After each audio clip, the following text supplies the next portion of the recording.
merasa tertolak. Bacaan kita di dalam kitab Yeremia 20 ayat 7 sampai dengan 12. Yeremia 20 ayat 7 sampai dengan 12.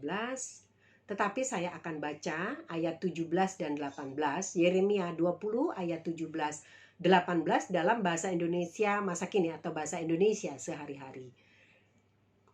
Sebab ia tidak membunuh aku ketika aku masih dalam kandungan, supaya aku tetap di kandung ibuku dan rahimnya menjadi bagiku sebagai kuburan. Mengapa aku harus dilahirkan? Hanyakah untuk derita dan kesukaran? Dan supaya hidupku berlalu semata-mata dalam malu. Dikatakan Yeremia ketika dia merasa hidupnya begitu tertekan, ditolak, diremehkan, dilecehkan, diolok bahkan. Itu yang dirasakan. Saudara yang kekasih dalam Tuhan, keputusasaan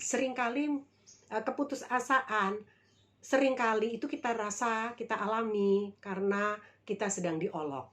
Ketika orang menjadi bahan ejekan, bahan celaan, seolah diintai, diteropong kesalahannya oleh orang yang dulu menjadi sahabatnya. Ini dialami oleh Yeremia, saudara. Benar, ini firman Allah. Sahabat itu bisa mengkhianati. Itu dialami oleh Yeremia. Orang-orang yang dekat dengan dia itu hanya meneropong, mengintai, menunggu-nunggu kesalahan dari Yeremia.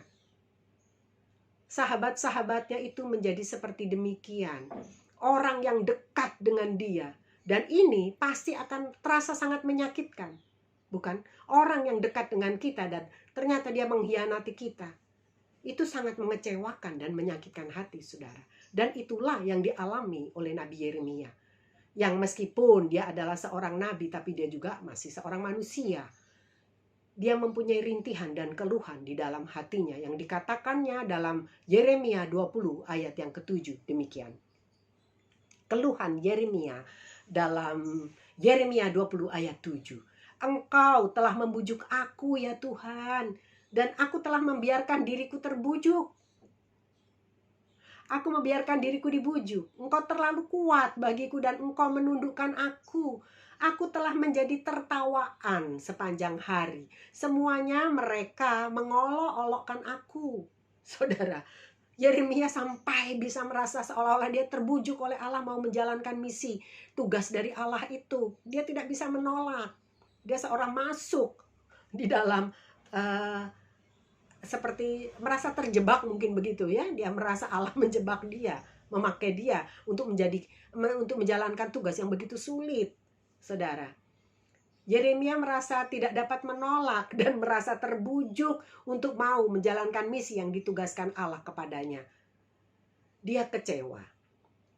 Namun dia kecewa. Dia merasa tertolak, merasa ditolak.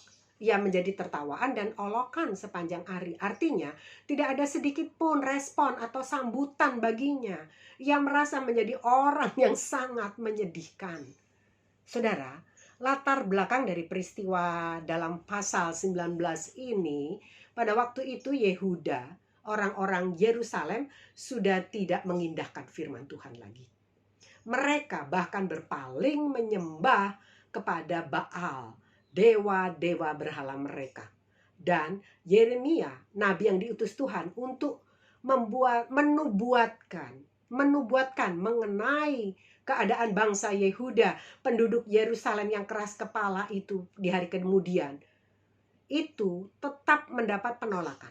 Penduduk Yehuda, orang-orang Yerusalem tidak menurut pesan, tidak mau mendengar pesan yang disampaikan oleh Yeremia. Dikatakan dalam Yeremia 19 ayat 15 demikian. Yeremia 19 ayat 15 demikian. Beginilah firman Tuhan semesta alam, Allah Israel. Sesungguhnya aku akan mendatangkan ke atas kota ini dan ke atas segala kota sekitarnya seluruh malapetaka yang telah kukatakan akan menimpa mereka. Sebab mereka keras kepala dan tidak mendengarkan perkataan-perkataanku. Saudara yang kekasih dalam Tuhan, Yeremia menanggapi dengan bijak keadaan dirinya, yang meski dia seorang nabi, tetapi dia tetap juga seorang manusia biasa yang memiliki kelemahan dan kekurangan.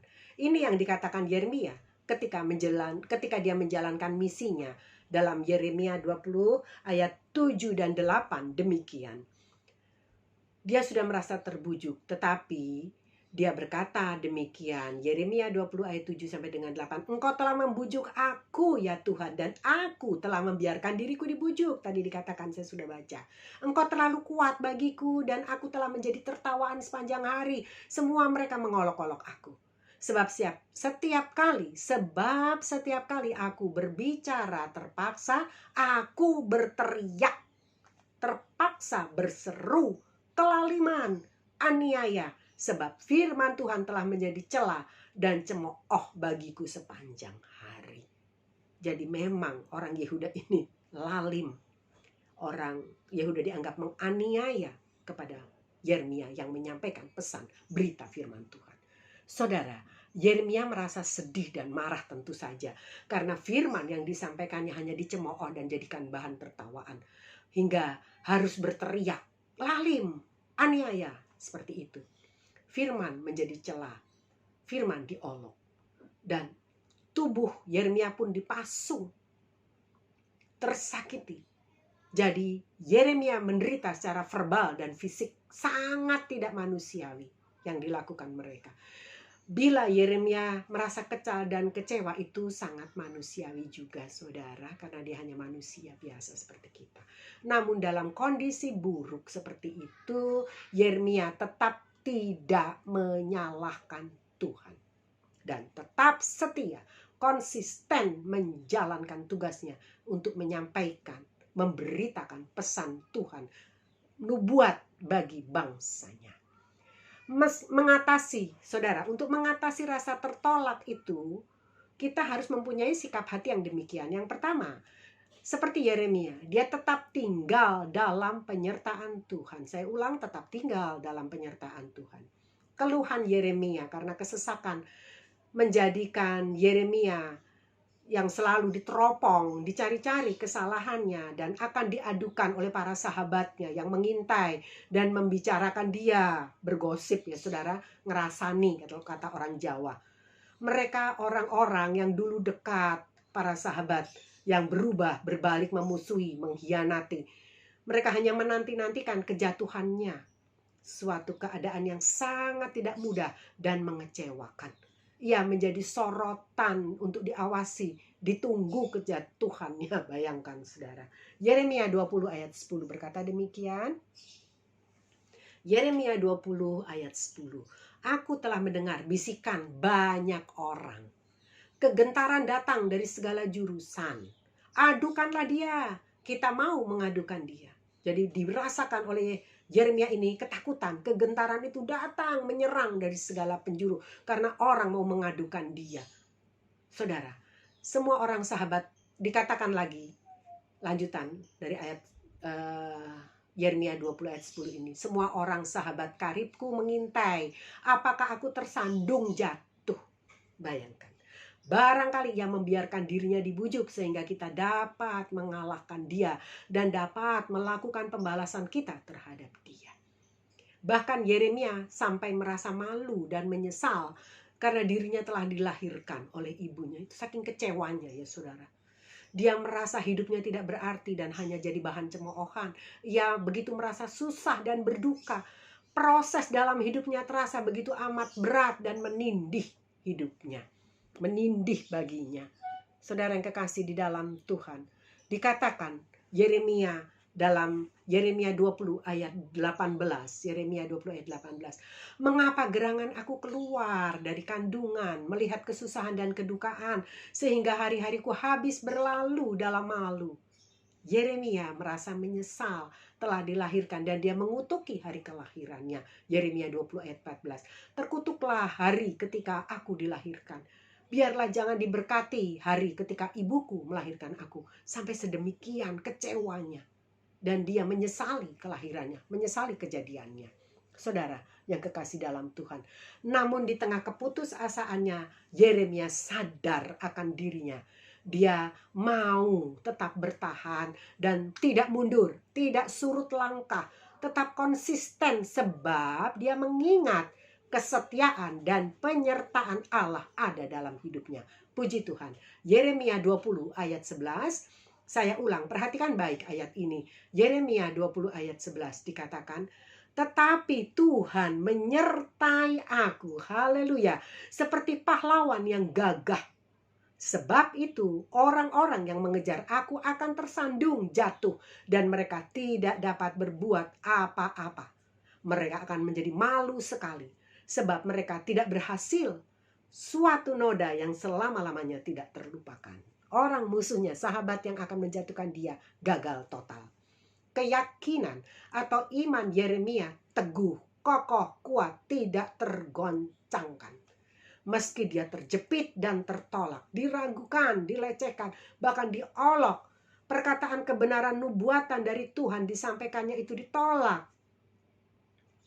Allah sendiri yang tampil jadi pahlawan yang gagah baginya. Puji Tuhan. Maka orang yang mengejar dia tersandung jatuh, tidak dapat berbuat apa-apa lagi. Tidak berhasil menjatuhkan Yeremia. Bahkan mereka sendiri menjadi noda yang tidak terlupakan. Ironis. Demikianlah saudara-saudara yang kasih dalam Tuhan, nasib orang-orang yang sombong, tidak percaya kepada Allah dan firman-Nya, melecehkan utusan Tuhan atau nabinya. Hati-hati, jangan melecehkan. Jangan kita melecehkan hamba-hambanya, gembala kita, pemimpin kita yang diurapi Tuhan, saudara. Dan yang berikut, saya lanjut, menjaga hati dan batin untuk tetap benar di hadapan Allah. Yeremia 20 ayat 12a berkata demikian. Ya Tuhan semesta alam yang menguji orang benar, yang melihat batin dan hati. Tuhan pasti berpihak kepada orang benar dan yang tulus hati, yang murni hatinya. Mazmur 7 ayat 10 berkata demikian. Perisai bagiku adalah Allah yang menyelamatkan orang-orang yang tulus hati. Puji Tuhan. Dan langkah yang berikut adalah menyerahkan pembalasan kepada Tuhan saja. Menyerahkan diri sepenuh kepada Tuhan dan tidak mengikuti ambisi sendiri untuk mau tunduk mengikuti cara diri sendiri, tetapi mau tunduk taat kepada cara-cara Tuhan. Ada pengendalian diri yang terus dilatihnya. Yeremia tidak mau membalas dan main hakim sendiri. Ia sportif. Ia ikuti aturan dan tetap mempercayakan pembalasan kepada Tuhan, kepada Allah. Yeremia 20 ayat 12b berkata demikian. Yeremia 20 ayat 12b. Biarlah aku melihat pembalasanmu terhadap mereka, sebab kepadamu lah ku serahkan perkaraku. Puji Tuhan. Haleluya. Ini langkah yang harus kita lakukan, saudara. Dan langkah berikut adalah tetap memuji Tuhan di hari baik ataupun buruk. Yeremia 20 ayat 13a. Menyanyilah untuk Tuhan. Pujilah Tuhan. Hati yang meluap dengan pujian dan penyembahan apapun keadaannya. Itu menunjukkan, mengindikasikan seseorang yang tahu bersyukur dan tetap percaya akan keadilan dan kuasa Tuhan. Haleluya, puji Tuhan. Dan langkah yang terakhir, tetaplah rendah hati. Yeremia 20 ayat 13b. Yeremia 20 ayat 13b tentang rendah hati ini. Sebab ia telah melepaskan nyawa orang miskin dari tangan orang-orang yang berbuat jahat. Yeremia menjagai hatinya, tetap rendah di hadapan Tuhan. Meskipun statusnya adalah seorang nabi Allah, namun di hadapan Allah ia merasa miskin, saudara. Merasa tidak ada apa-apanya, merasa tidak mampu, tidak berdaya. Bukan miskin harta bendawi, namun merasa tidak berdaya. Ada banyak kekurangan, kelemahan di hadapan Tuhan.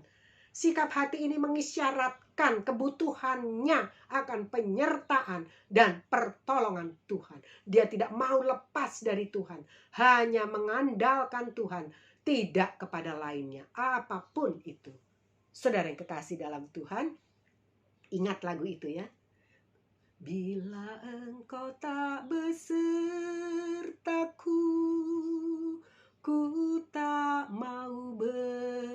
jalan. Ku perlu Tuhan, pimpin langkahku dengan kasih anugerah-Mu. Tidak mau berjalan tanpa pimpinan Tuhan. Haleluya. Dan langkah berikut, tetap percaya kemenangan ada di pihak Tuhan. Haleluya. Yeremia 20 ayat 16. Terjadilah kepada hari itu seperti kepada kota-kota yang ditunggang balikan Tuhan tanpa belas kasihan. Didengarnyalah kiranya teriakan pada waktu pagi dan hiruk pikuk pada waktu tengah hari. Tuhan bertindak dan menyertai Yeremia. Kemenangan ada di pihaknya. Seperti menang atas kota-kota yang ditunggang balikan oleh Tuhan. Puji Tuhan, menang total, menang mutlak. Karena Tuhan di pihaknya. Karena Tuhan Allah beserta dengan dia. Saudara, jalankan tugas pelayanan dengan tetap percaya dan hanya mengandalkan Tuhan. Hidup dengan cara yang berkenan. Melayani bukan untuk sekedar bersenang-senang. Mencari hormat dan pujian manusia juga bukan untuk memuaskan diri sendiri dengan cara-cara sendiri. Kita ingat Usia, contoh orang yang giat semangat melayani tapi berakhir dengan kematian, dihukum Tuhan karena kelalaiannya. Tabut Allah harus diangkat, digendong dan diletakkan di pundak saudara, di bahu ini. Itu artinya pelayanan dilakukan dengan terasa, bukan seenaknya. Bukan asal-asalan. Kalau perlu dengan pengorbanan, menggendong, menggotong, menaruh di bahu, menjadi beban di bahu kita. Pelayanan itu seperti itu. Jangan dilakukan dengan sembarangan. Bukan dengan cara Usia, bukan dengan cara sendiri yang dia maunya diusung dengan kereta, walaupun terindah kereta itu, tapi tidak dikenan Tuhan. Dan Usia memikir bahwa itu sudah benar di pikirannya, saudara, di pandangannya, dianggapnya pelayanan itu benar seperti itu. Tabut Allah bisa diusung dengan kereta, memudahkan, tidak bikin capek orang. Bukan itu cara Tuhan, yang Tuhan mau dalam kita melayani. Jadi lebih baik ikuti saja apa kehendak Tuhan. Ikuti saja cara Tuhan dengan taat. Karena kita tetap percaya Allah akan membela, menghadapi segala halangan, menghadapi segala rintangan, kesusahan di hadapan. Tuhan tidak membiarkan kita berjalan sendiri. Dia tetap gembala yang baik, yang menuntun kita dalam jalan-jalan kemenangannya. Puji Tuhan. Saudara, bersyukur Yeremia dapat kembali dipulihkan percayanya kepada Tuhan dan juga kepada dirinya sendiri. Ini penting sekali. Orang yang merasa tertolak itu, saudara, biasanya negative thinking. Tidak ada kepuasan dalam hidupnya. Rasanya salah melulu. Rasanya nggak ada yang benar. Semua orang membenci dia. Itu rasa dia, pikiran dia. Kasihan, orang yang seperti ini tidak tenang hidupnya. Apa-apa yang dilihat selalu dicemooh nanti. Apa-apa yang dilihat selalu hanya dikritik. Itu orang yang merasa tertolak. Dia merasa kecewa dengan hidupnya. Tapi puji Tuhan, Yeremia dipulihkan Tuhan. Percaya kepada Tuhan dan percaya kepada dirinya sendiri kembali. Saudara yang kekasih dalam Tuhan, hilang sudah penyesalannya, telah dilahirkan ke dalam dunia. Dan dia menjalankan misi Tuhan meski tidak mudah baginya. Meski ia dilecehkan dan kehilangan harga diri, namun ia melihat kemenangan yang dari Tuhan, keberhasilannya, karena begitu dikasihi dan diperhatikan Allah hidupnya, selalu disertai dan dibela dalam perjuangan menjalankan tugasnya, menjalani pelayanan, melayani Tuhan, menjalankan misinya bagi Tuhan. Puji Tuhan, kiranya kita pun menjadi hamba-hamba Tuhan yang demikian ya saudara, tetap setia, konsisten, ikut jalur cara Tuhan dalam kita melayani. Puji Tuhan, Tuhan Yesus memberkati kita semua, tetap kuat, tetap teguh melayani Tuhan, dan tidak kecewa, tidak ragu dengan cinta dan kasih keadilan Tuhan. Puji Tuhan. Tuhan Yesus memberkati kita. Sekali Yesus, tetap Yesus. Haleluya. Puji Tuhan.